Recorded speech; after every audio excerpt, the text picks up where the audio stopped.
Okay, another cooking episode. This one's going to be making some shrimp cocktail. Basically, and these have been skinned or shelled, I should say. Nice and fresh shrimp that I just got at the market yesterday. And like I said, they've already been shelled. So what I do is I get a boil up on the propane stove, and I put on my timer and throw in the shrimp for 15 minutes. So anyway, these are done. Okay, I'm going to turn the heat off right here. Now there is some fire restrictions. This is June of 2022 in Arizona. I'm in the Grand Canyon right now. When they have fire restrictions, that means you can't cook outside. I prefer to boil. You can see this pot is very charred. I prefer to do all this over a campfire because then I don't have to be using propane tanks. Matter of fact, at the Grand Canyon, they have a grocery store there. These little 1-pound tanks, they wanted $12 each for those little tanks. So that's why I prefer to cook everything over a campfire, because there's tons of firewood out here. And the Forest Service, or National Forest, they allow you to pick up any dead wood, and there's tons of it out here, to use in your campfire. That's totally legal. They just don't want you cutting down trees. But anything that's on the ground is dead, more than welcome to use it. So there's probably within 100 yards of my campsite here, I would say 50 cords of wood, enough to heat your home for about 5 years. There's that much firewood. They want you to get rid of that because it could cause a major fire hazard if a fire starts up, forest fire.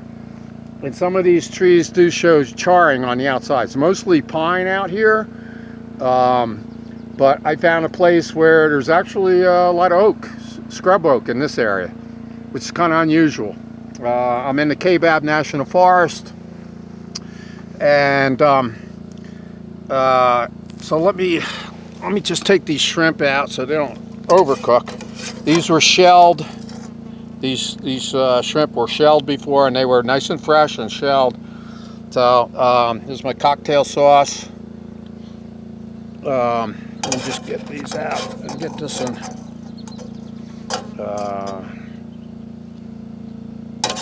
I've got 10 shrimp here. They're not cheap, but hey, you got to splurge once in a while. Just got to splurge once in a while. So just stick those in there, and you can make them look really nice. Your shrimp cocktail, and line them up, around the edge, and make everything look pretty. But anyway, so that's that. And as I was saying, during the fire restriction, you can't make a campfire, and you can't even use a charcoal grill. Okay, so you can't even use charcoal in a grill, because that takes a while to put out. Either one of those methods, it's either water to put it out, or a bunch of shovelfuls of dirt, and it could spread really quick. So the only thing they allow during the fire restrictions is something that could be the heat source can be turned off instantly with the knob, and the heat's turned off instantly, no flame instantly. If it's a propane system or the liquid fuel are usually allowed outside, like I'm cooking outside right now. Okay, now there's two methods for doing shrimp: on the campfire boiling, or on a stove like this boiling. The other is fried, and I've got a big frying pan I put on the campfire also, but I could have put it on here too. Now, frying shrimp like that, my method is 3 steps. Okay, let me step back a little bit. 1, 2, 3. This one is eggs. Scramble it all up, you put it in a plate. This one's flour, and this one is your crumbs. Okay, like Right now I have the Italian style breadcrumbs, but you could use the seafood, which is probably even better. I just didn't have it. Okay, now if you don't have eggs, you're out boondock camping, you should always have flour, a thing of flour, but and you don't have any breadcrumbs. The bread, you could just get your favorite bread and just leave it out. What I do is I put it on the dashboard inside my vehicle. Okay, right on the dashboard, in the sun, towards the sun. And within a few hours, that bread is all dried out, and then you're just going to be crunching it all up, in your hands to make your breadcrumbs, whatever you like. If it's rye bread, wheat bread, white bread, whatever, you can make those if you don't have breadcrumbs. And if you don't have eggs, the other thing I've used is melted butter. You always have butter with you too. You should always have quite a bit of butter. You can melt the butter down, put it in here instead of your eggs. Should always have flour. And the crumbs, like I say, you can make that. And your cocktail sauce, you can also make, just using ketchup, spicy mustard, which I always have on hand. And if you have it, horseradish. Oh, you add that in there, and you got a really nice, tangy cocktail sauce. So you don't even need the store-bought stuff. Actually, the stuff I make is much better than this stuff. The only people that make really good cocktail sauce, in my opinion, is a company called Kulchner's. And they also sell the pure grated horseradish, which is what I use. I don't like those horseradish sauces. They got mayonnaise and all kinds of other stuff. I just like pure horseradish. You mix that in with just ketchup and spicy mustard, and man, you got the perfect cocktail sauce. So you can do all that out in the boondocks. You don't need to have anything fancy. Like I say, I'm ready to eat. I don't think I got much more to say here, because I'm really hungry, and I'm dying to dig into these nice fresh shrimp. These are nice and fresh, and they even shelled them. The thing is, okay, I'm in the Grand Canyon. Everything is super expensive. So if you come up here to camp or anything, okay, the K-Bab is where I'm at, which is adjacent to the Grand Canyon National Park. National Forest like this is different than a national park. National forests allow you 2 weeks of free camping. And you go into town, into the Grand Canyon town, you can get your water for free. I know places where you can get water for free. They have dumpsters for dumping your garbage. There is a dump station there too, and there's also one in the town of Tucson, which is a mile south of the south entrance to the park. Right in the town, right on the circle, you'll see an RV park. They allow you dumping your tanks if you're camping in an RV, motorhome, that kind of thing.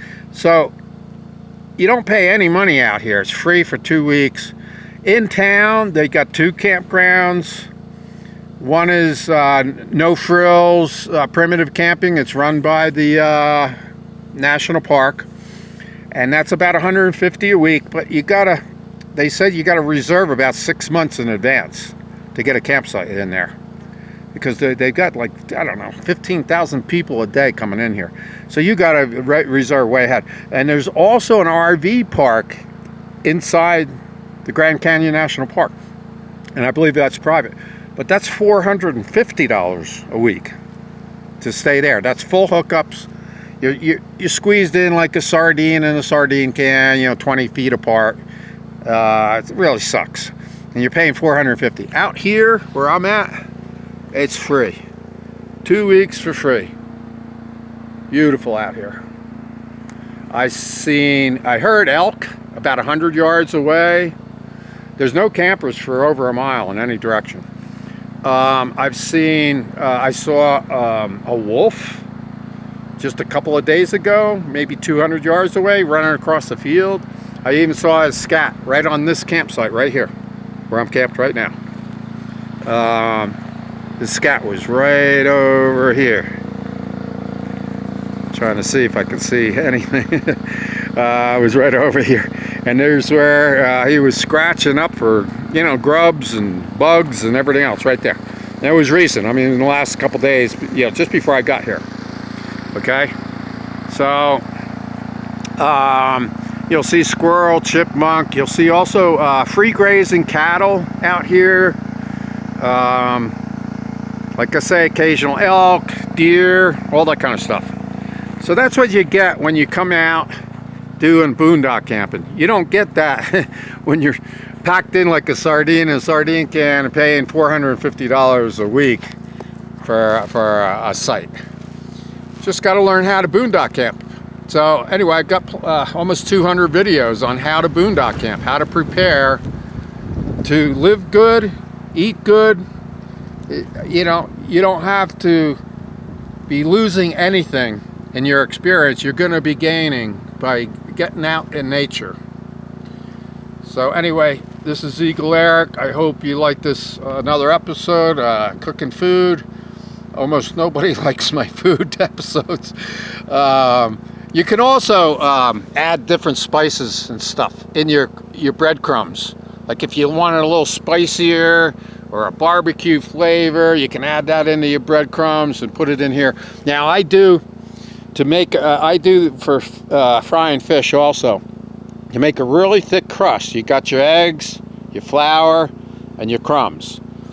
Number one, put your shrimp or fish in the eggs, dip into the flour, go back to the eggs, dip into the flour, go back to the eggs, and then final step, crumbs. And then you get a real thick crust. That's how I like my seafood, all my seafood, nice thick crust. That's how I do it. Everyone's a little different, but I like to go a few times through the whole procedure to get that real thick crust. So, okay, I think that's about it. I'm hungry. I'm gonna sit down and have some cocktail shrimp out in the Kaibab National Forest. This is Eagle Eric signing out.